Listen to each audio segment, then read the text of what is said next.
So dito sa amin, anihan na po at unti-unti na pong nauubos yung mga palay kasi nire-reaper na. Inaani na ng reaper.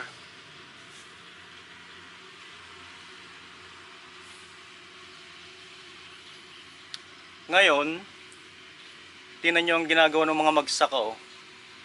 Yung reaper, reaper na siguro sira-sira na yung mga ibang parts niya, ginawa nilang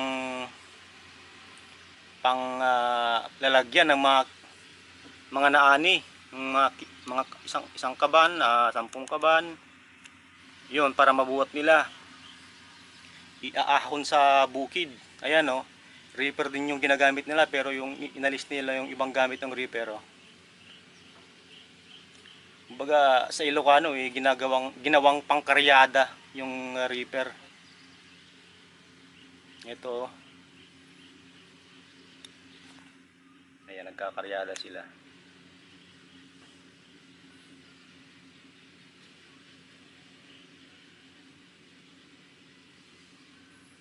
Diba? Galing ah. Ngayon ko lang nalaman na ito, ginagawa na rin palang nilang pangkaryada yung reaper. Tinanggal nila yung ibang parts. Yung iba kasi ang ginagawang pangkaryada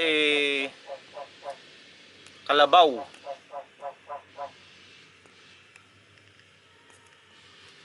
Kalabaw ngayon oh. Ayan. Tinanggal yung pang thresher ng reaper, tinanggal yung panggapas ng reaper. Makina lang ang iniwan. Makina at saka yung parang pinakagulong niya sa ilalim para kumbaga para makalakad doon sa sa putikan. Galing ha.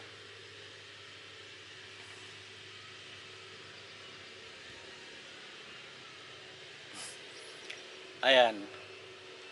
Nakuha na nila yung ibang palay.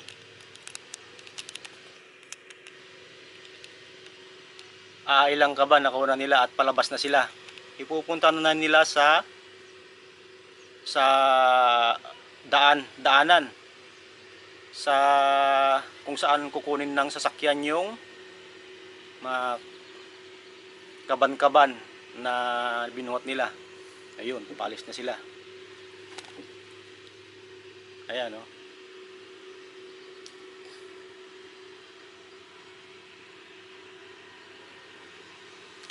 Ngayon, ito naman yung talagang reaper na kompleto. May panggapas, may pang thresher. Ayan oh.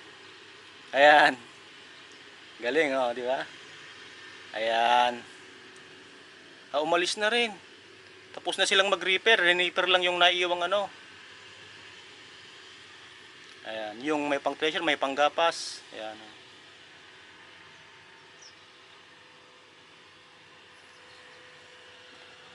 Ayan, tiya. Pauwi na sila. Ayan. Galing oh.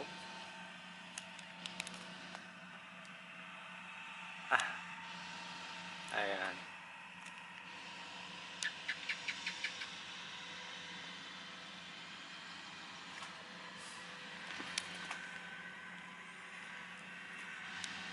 Nagtataka akong nung nakaraan na may mga nakikita-kita akong reaper na walang pang thresher, walang panggapas. Ganun pala yung purpose nun. Lalagyan nila ng makina ba na yun oh. Yeah! Pauwi na sila. Hop, ayan.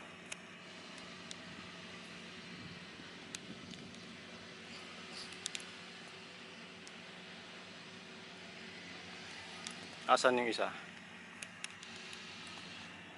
Ito yung reaper na inalis yung pang thresher at panggapas.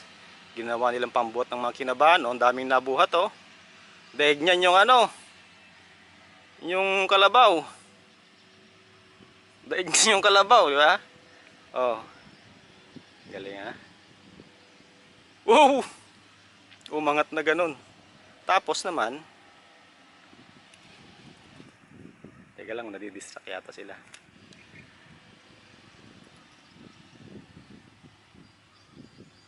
Yun yung isa.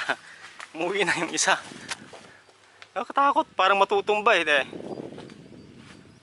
Ayun, umuwi na yung repair. Parang matutumba kanina. Tumas talaga.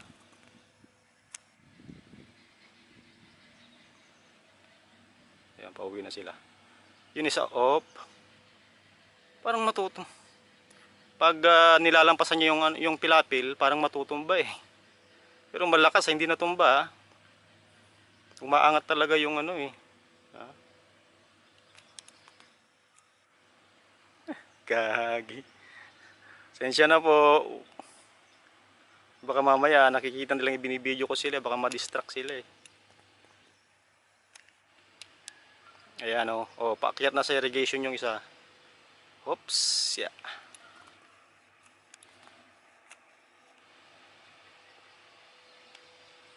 Ang galing. Talagang